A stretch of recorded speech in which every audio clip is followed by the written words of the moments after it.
감사합니다. 너무 감사합니다. 대부분의 한국 교회는 우리나라에 기독교를 전해준 미국 교회의 영향으로 11월 셋째 주에 추수감사 주일을 지킵니다. 하지만 11월 셋째 주좀 되면 너무 추워요.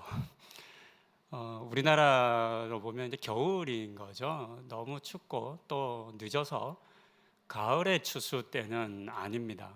그래서 좀 시기적으로 우리나라에 지키는 절기는 좀 안 맞는 것 같은 그런 느낌이 있는 절기입니다. 그래서 이런 이유로 이 교회들이 추수감사주일은 조금 유동적으로 바꿔서 지키곤 합니다. 우리 교회도 꽤 오래 전부터 추수감사주일을 매년 10월 마지막 주로 옮겨서 지켜왔습니다. 올해는 10월 30일입니다. 기억하시는지 모르겠지만 코로나 이전에는 이 추수감사 주일에 온 가족 예배를 드렸습니다. 모든 이제 차세대 교육부 따로 예배하지 않고 모든 가족들이 함께 모여서 예배했고, 또 정말 꽤 오래 전에는 그 예배 형식을 완전히 없애서 그날 뮤지컬을 하기도 했었습니다. 언젠가 한번 다시 하면 좋겠는데 올해 한번 생각은 해보셨던 것으로 알고 있습니다. 국내 선교부에서. 하지만 쉽지는 않은 것 같습니다. 그렇게 온 가족 예배를 하면서 우리 모든 가족들이 함께 예배하고 또 많은 다양한 프로그램들을 진행하고 또 많은 맛있는 먹거리도 먹고 하며 함께 잔치했었던 기억이 납니다. 하지만 코로나19로 인해서 벌써 3년째 온가족 예배를 함께 하지 못하고 있습니다. 너무 많이 아쉽습니다.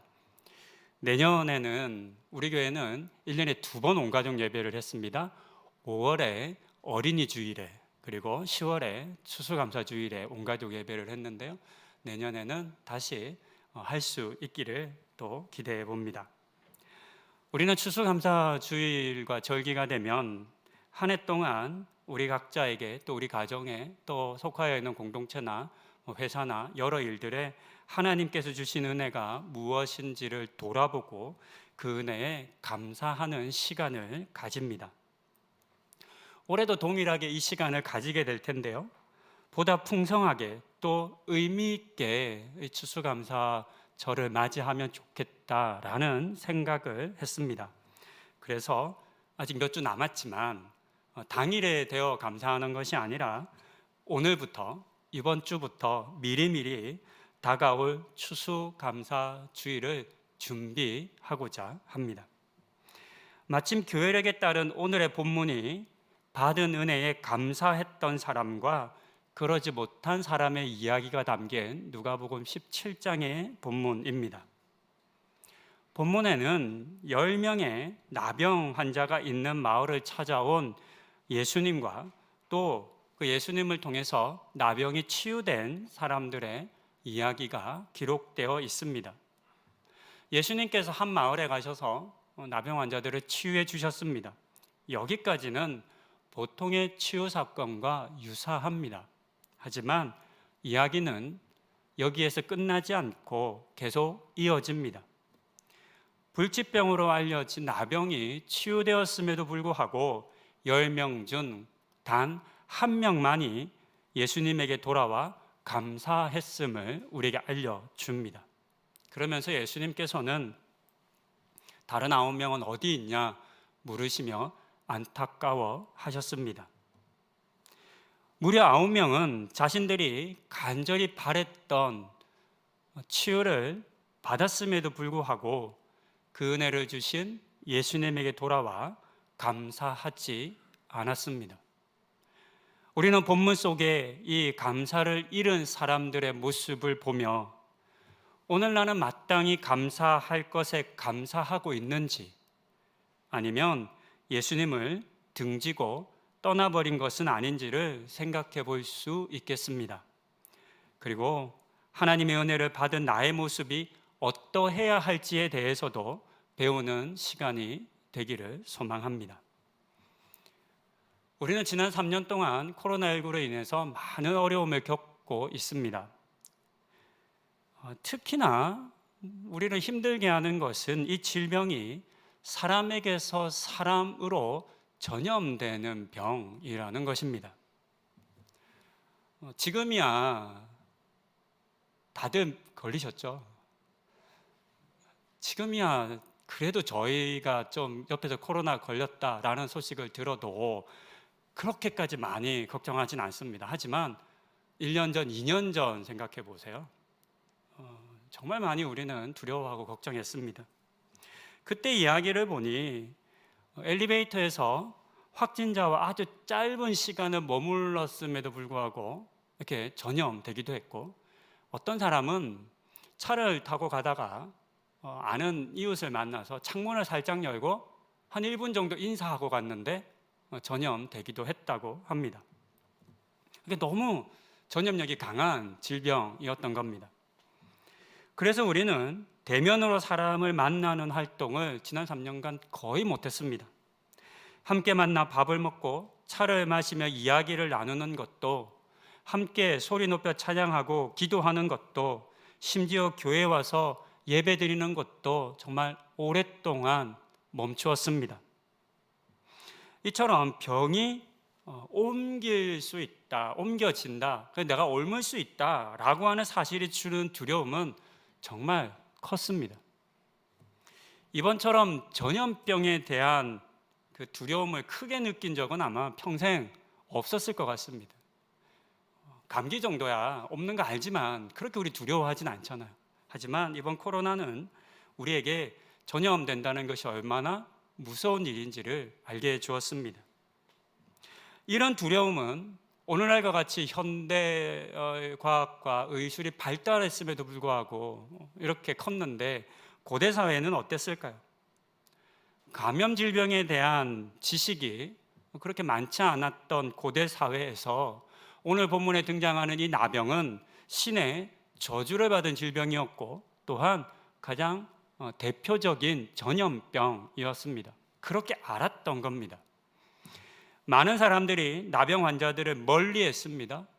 그래서 그들은 건강한 사람들과 함께 살지 못하고 마을 바깥에 한적한 곳에 쫓겨나 살았습니다. 혼자 살아갈 수는 없으니까 다른 나병 환자들과 어울려서 함께 무리를 이루어 살았던 겁니다. 그렇게 나병 환자들로 이루어진 마을이 생겼습니다. 아주 작은 부락이었을 겁니다. 그곳은 아무도 찾지 않는 마을이었습니다. 누가 그들을 찾아가겠습니까? 누가 그들을 가서 만나겠습니까? 만날 리가 없습니다. 가면 없는데, 그럴 이유가 없는 거죠. 그런데 오늘의 본문은 바로 이 마을로 예수님께서 들어가셨다라고 우리에게 알려줍니다. 그렇게 예수님께서는 누구도 찾아가지 않는 마을에 들어가셨습니다. 나병 환자들끼리만 생활하던 곳에 예수님께서는 먼저 찾아가신 겁니다. 이것이 은혜입니다. 본문을 주석하고 해석하는 학자들, 또 많은 사람들이 이 본문 속에는 예수님의 어떤 구체적인 행위가 기록되어 있지 않다, 치료하는 행위가 없다라고 이야기합니다. 보기에도 그렇습니다. 나중에 살펴보겠지만 이 나병 환자들은 예수님하고 만집을 당한 게 아닙니다. 그냥 가다가 나음을 입은 겁니다. 그러니까 구체적인 치료의 행위가 보이지 않는 겁니다. 그래서 예수님의 은혜가 없다, 이렇게 얘기하는 사람도 있습니다. 하지만 그렇지 않습니다. 예수님께서 그 마을에 가신 것이 은혜입니다. 고통하고 절박하고 간절한 사람들, 누구도 찾아오지 않는 그 사람들에게 찾아간 그 예수님이 이미 은혜의 시작이었습니다. 예수님께서는 그렇다면 왜 이 나병 환자들이 모여 사는 마을에 가신 것일까요? 아무런 이유나 목적 없이 그냥 들르신 것일까요?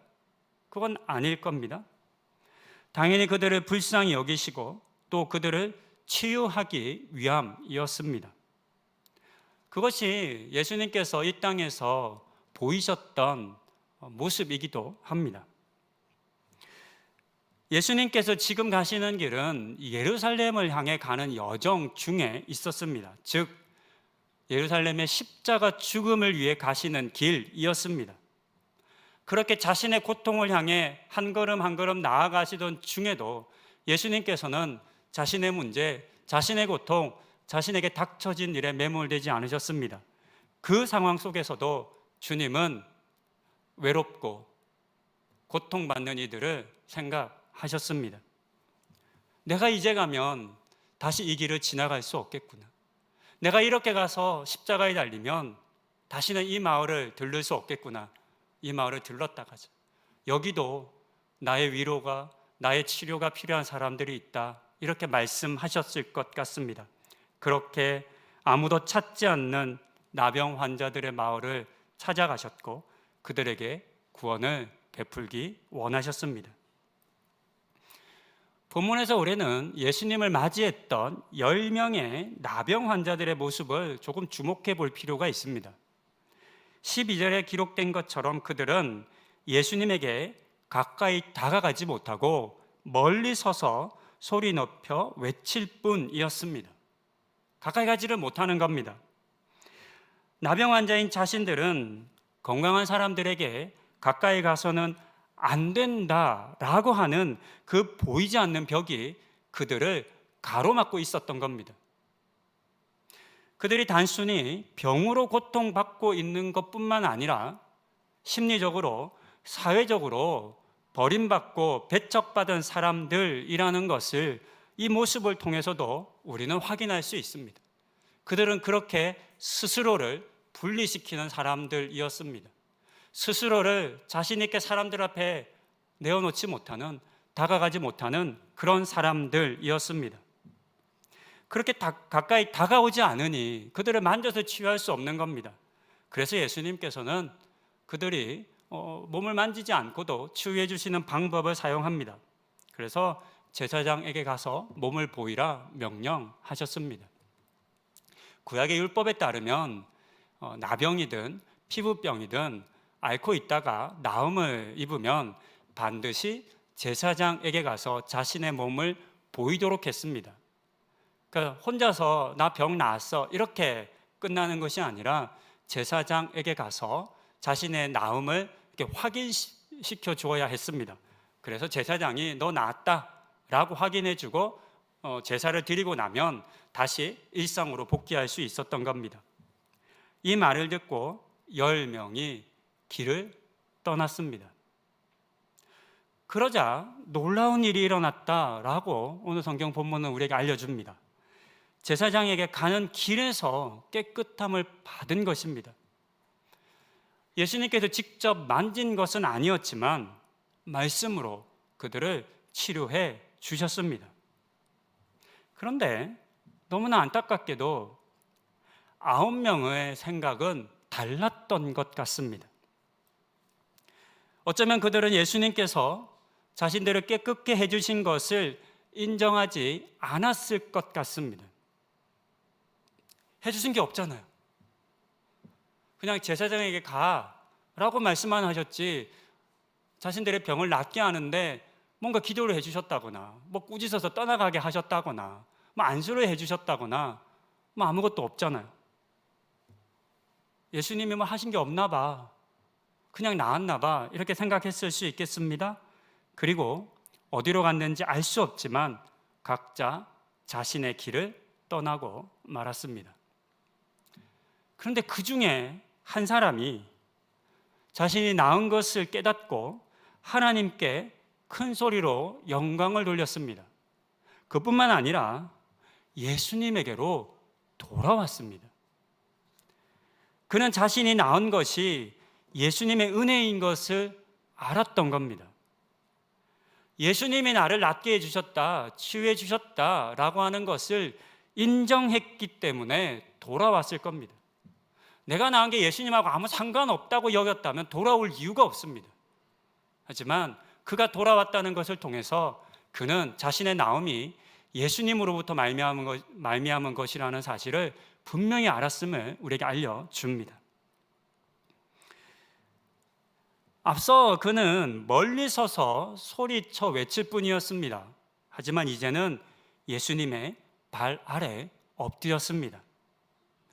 멀었던 예수님과의 거리가 이제는 서로를 만질 수 있을 만큼 가까워졌습니다.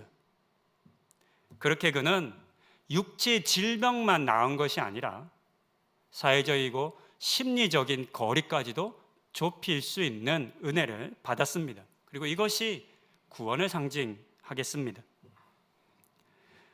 성경은 그가 사마리아 사람이었다라고 알려줍니다. 아마 이 본문에서 이거를 읽는 유대인들은 굉장히 많이 놀랐을 겁니다.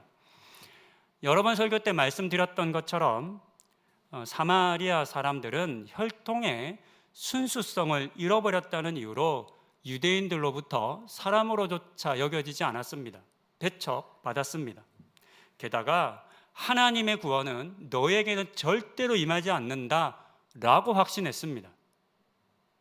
하지만 그렇지 않았습니다. 오히려 사마리아 사람인 그만이 예수님의 은혜를 깨닫고 아는 사람이었고 또 마땅히 드려야 할 감사를 드리는 사람이었음이 밝혀졌습니다. 그리고 유대인들의 우월적 신앙이 실제로는 허상일 뿐임을 잘 보여주고 있습니다. 이어서 예수님께서는 17절에서 그 아홉은 어디 있느냐라고 물으셨습니다. 질문의 형태이지만 몰라서 물으신 것이 아니라 또 어디로 갔는지 궁금해서 물으신 것은 아니겠습니다. 안타까움의 표현이라 하겠습니다. 왜냐하면 나병이 나은 것이 그들이 누려야 할 은혜의 전부가 아니었기 때문입니다. 예수님께서는 나병 환자들에게 단순히 나병의 치유만을 베풀기 원하셨던 것이 아니었습니다. 예수님께서는 그들의 영혼도 구원하기 원하셨습니다. 하지만 눈에 보이는 병의 치료 뒤에 숨겨진 이 구원의 은혜를 10명 모두가 다 누리지는 못했습니다. 구원은 누가 은혜를 베푸시는지를 알고 또 감사하는 사람에게만 주어지는 것이기 때문입니다. 그렇기에 돌아와서 감사하지 못한 9명은 이 구원의 은혜를 누리지 못했던 것입니다. 앞서 예수를 향해서 병을 낫게 해달라 외쳤던 그 9명의 모습을 우리 한번 다시 생각해 봅니다. 그들은 어떤 간절함으로 어떤 마음으로 예수님께 부르짖었던 것일까요? 그들은 한번 외쳐본 것일 뿐일까요? 되면 그만, 안 돼도 그만이었던 것일까요? 아닐 겁니다. 나병으로 인해 사랑하는 가족들을 비롯해 친구들, 마을의 사람들로부터 버려졌습니다. 사람들에게 가까이 다가가지 못하는 존재가 되었고 어디서나 배척받는 버림받은 사람들이 되었습니다. 얼마나 힘들었겠습니까? 또 다시 일상으로 과거의 이전의 나병 이전의 삶으로 돌아가고자 하는 그 간절함이 얼마나 컸겠습니까? 그들의 간절함은 말로 표현할 수 없을 정도였을 겁니다. 그때 마침 많은 병자들을 치료해 주었다는 예수라는 사람이 마을에 왔다라고 하는 소식을 듣습니다. 그래서 우르르 마을 어귀로 몰려간 겁니다. 하지만 앞서 말씀드린 것처럼 스스로의 거리감이 있기 때문에 예수님 앞에 나아가지는 못합니다. 그래서 자신들이 할 수 있는 최선의 노력을 합니다. 그것이 예수님을 향해 소리 지르는 겁니다. 예수님, 나를 좀 불쌍히 여겨주십시오. 예수님, 이 나병을, 이 저주받은 병을 치료해 주십시오. 그렇게 그들은 간절히 주님을 부르짖었습니다. 하지만 이 9명에게 예수는 딱 병을 낫게 하는 데까지만 필요한 존재였을 뿐이었습니다. 원하는 치유를 얻은 이후에는 더 이상 예수에게 볼 일이 없어졌습니다.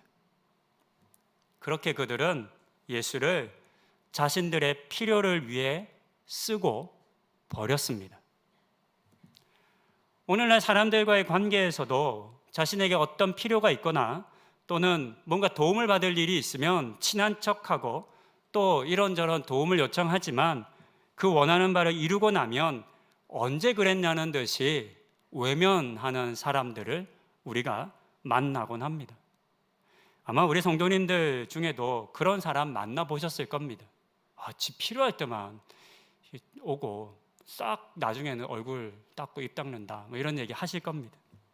그렇게 나를 소비하고 사용하고 소모하는 사람들과는 두 번 다시 만나고 싶지 않으실 겁니다. 하지만 그와는 반대로 내가 아주 작은 도움을 주었을 뿐인데도 불구하고 진정으로 깊이 감사하는 그런 사람들을 만나기도 합니다. 때로는 내가 준 것의 은혜를 배로 갚는 사람들도 있습니다. 나는 정말 조금 도와줬는데, 내가 한 건 별거 안 되는데 그것을 너무 감사한 나머지 배로, 서너 배로 나에게 갚아주는, 은혜를 갚는 사람들을 만나면 얼마나 행복한지 모릅니다. 그런 사람들 만나면 막 다시 친해지고 싶죠. 더 친해지고 싶죠. 그런 사람 가까이 두고 싶습니다. 우리는 주님에게 어떤 부류의 사람일까요? 여러분들은 지금까지 믿음 생활과 신앙 생활을 꽤 오래 해오셨을 텐데요. 여러분들은 주님을 어떻게 대하셨어요?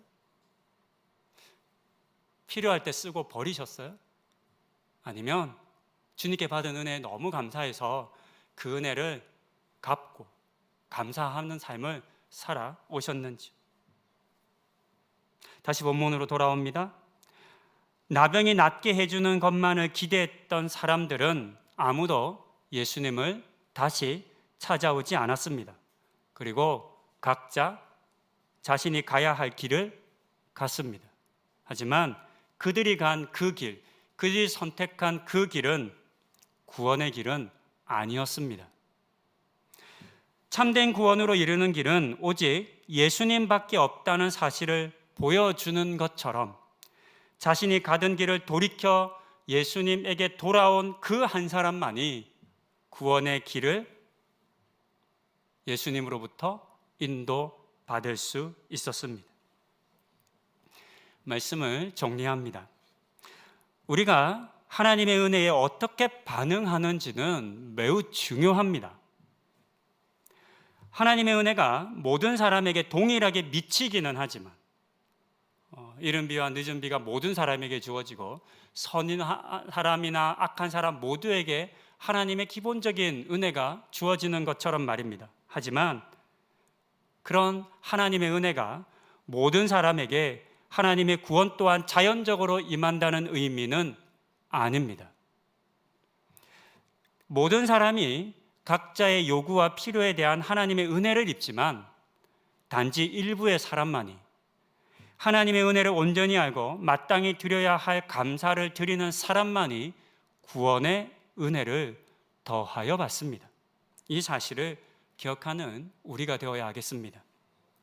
이제 3주 후면 10월 30일 추수 감사주일을 우리는 맞이합니다.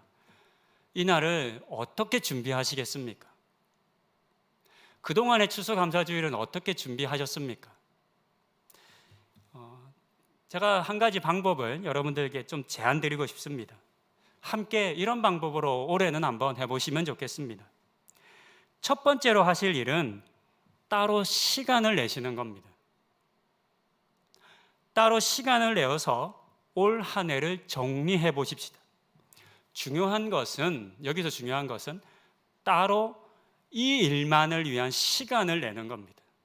분주한 여러 일상을 살아가다가 그냥 생각 속에 그래 그게 참 감사한 일이었지 그렇게 한 줄 적어내고 뭔가 기억하고 찾아내는 것이 아니라 하나님 앞에 따로 시간을 내어서 올 한 해 하나님이 나에게 어떤 은혜를 주셨는지를 묵상하고 또 생각할 그런 시간을, 별도의 시간을 먼저 내시기를 바랍니다.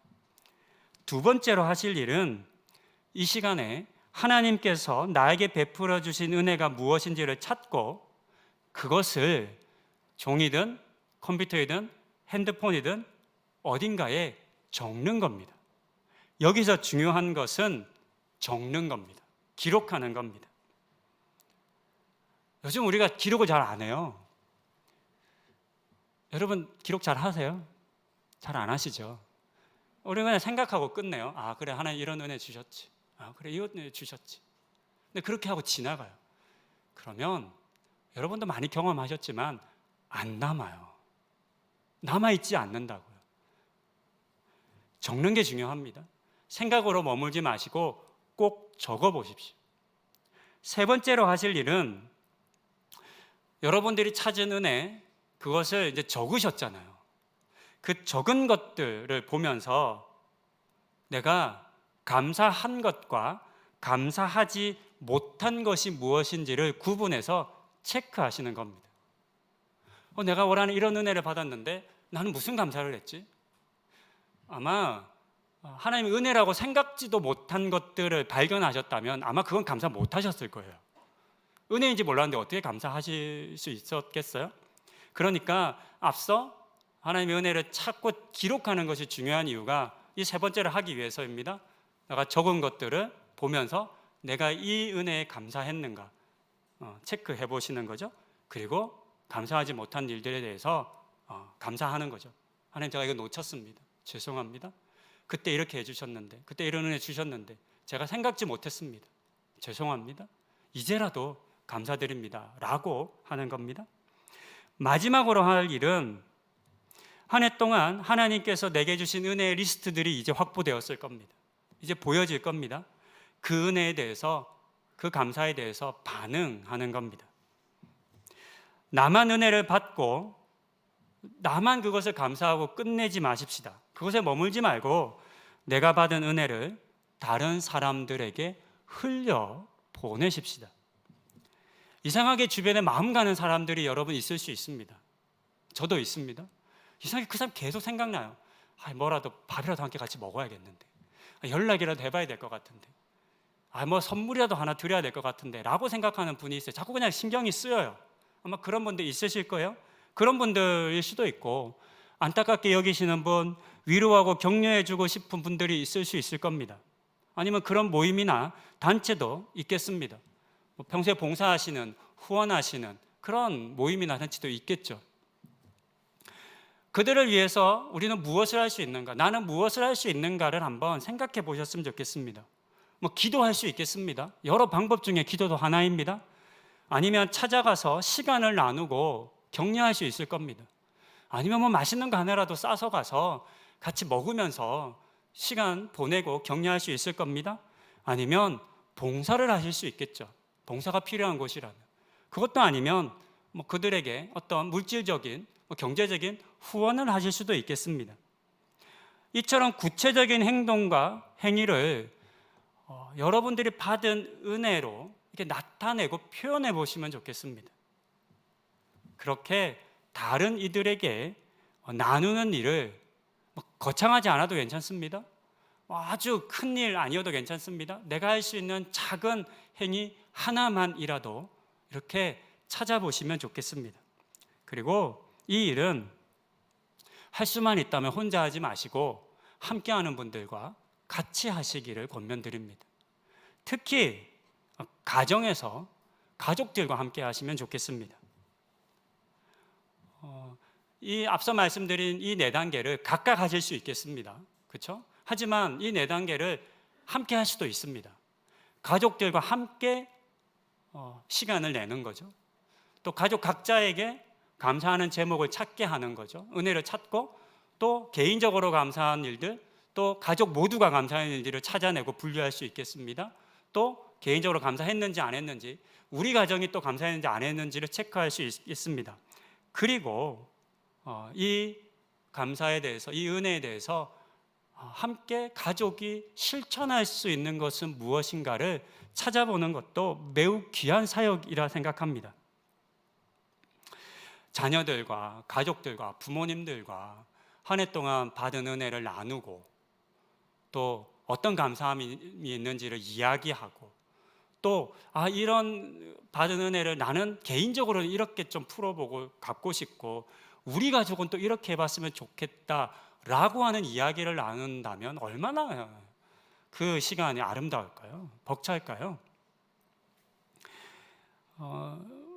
가정에서 자녀들에게 이 신앙을 정수하고 우리의 자녀들이 믿음의 삶을 살아가기를 원하는 부모님들이 많으십니다. 그런 기도 많이 하세요. 신방 가면 빠지지 않는 기도 제목이에요. 누구누구에게 믿음이 자라게 해달라고, 부모의 믿음이 더 크게 이어지게 해달라, 기도해달라 부탁하십니다. 혹시 여러분들 가정에서 여러분들의 자녀의 신앙의 성장을 위해서 어떤 일들을 하고 계십니까? 무엇을 하고 계십니까? 무엇을 해야 할까요? 혹시 자녀들에게 설교하시는 분 있으세요? 말씀 펴놓고? 아니면 같이 성경 공부하세요? 아니면 뭐 조직신학 책 펴놓고 성경 공부나 뭐 강의를 하시나요? 그거 안 하시죠, 여러분? 네, 하시면 안 돼요. 그건 제가 할게요. 그건 저희가 할게요. 그건 가정에서 부모님들이 하실 역할이 아닙니다. 그건 뭐 저와 같이 훈련되고 준비된 공부한 사람들이 더 준비해서 할 일인 거죠. 그럼 여러분들, 우리 부모님들이 뭐 하셔야 할까요? 그건 우리 부모님들께서 하나님을 믿는 믿음의 삶을 말로만이 아니라 삶으로 보여주시는 겁니다. 하나님의 은혜로 살아왔어 라고 말만 하시는 게 아니라 무엇이 하나님의 은혜로 살아온 것인지를 구체적으로 드러내는 겁니다. 올 한해 아빠는, 엄마는, 우리 가정은 이런 은혜를 받았어 라고 자녀들한테 한번 말씀해 보십시오.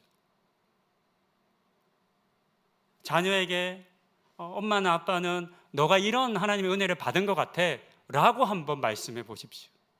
그동안 잘 못하셨죠? 왜 못하셨냐면 찾아보지 않으셨으니까, 기록해 보지 않으셨으니까 그럴 겁니다. 우리의 자녀들에게 믿음을 교육하고 양육하는 가장 좋은 방법은 부모의 믿음과 신앙이 말에 그치지 않고 행동으로 이어진다는 것을 보여주는 것밖에 없습니다. 여러분이 하실 일이 그겁니다. 이번 추수감사주의를 준비하면서 그 일 한번 가정에서 해보시면 좋겠습니다. 그래서 우리의 자녀들이 우리 부모의 믿음과 신앙이 어떻게 드러나고 나타나는지, 또 구체적으로 실천되어지는지를 경험해 보면 좋겠습니다. 함께 뭔가 구체적인 것을 찾아내서 뭐 선물을 준비하든 기도를 하든 아니면 찾아가든 그와 같은 일들이 하나님 안에서 이루어지는 은혜이고 감사이고 또 베품의 실천이라는 것을 자녀들로 함께 경험케 해주신 그것보다 더 귀한 믿음의 가르침은 없을 겁니다. 이렇게 다가올 추수감사절을 준비하십시다. 그래서 이번 추수감사절에는 늘 하듯이 각종 농산물이나 과일 등으로 꾸며진 교회 예배당에서 감사의 찬양을 드리는 것으로, 그리고 추수감사 헌금하는 것으로 그렇게 우리의 감사가 끝나지 않도록 하십시다.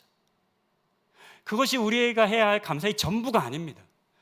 그것은 여러분들이 하시는 감사의 각 개개인들의 감사를 모아서 우리가 함께 감사를 표현하는 것일 뿐이지 여러분의 감사를 교회가 대신해 드리는 게 아니기 때문입니다. 여러분 각자의 감사를, 하나님께 마땅히 표현할 감사를 표현하시고 그 모든 것들에 우리의 감사의 이야기를 모아서 10월 30일 예배 때에는 그 모든 감사가 우리가 하나님께 드릴 함께하는 감사로 이렇게 예배로 드려지기를 소망합니다. 은혜를 잊고 사는 것은 불신앙입니다. 그것에 대해서 오늘 본문 우리에게 이야기합니다. 누가 나에게 은혜를 베푸셨는지 모르고 또 마땅히 드려야 할 감사를 드리지 못한, 그래서 구원을 얻지 못한 본문에 9명이 했던 그 실수를 되풀이하지 마십시다.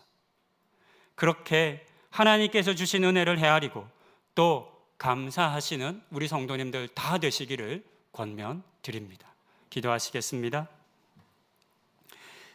같은 은혜를 받은 10명 중에 9명은 각자 갈 길 가고 오직 1명만 주님께 돌아와 마땅히 드려야 할 감사를 드렸습니다. 주님, 이 자리에 있는 우리는 어떤 부류에 속합니까? 우리의 지금까지의 모습이 어떠했든 하나님 이제 알았다면 마땅히 드려야 할 감사의 제목을 찾게 하시고 주님께 돌이켜 감사하는 우리 모두가 되게 하여 주시옵소서. 이 은혜 우리에게 주시기를 간구드리며 이 모든 말씀 예수님의 이름으로 기도드립니다. 아멘.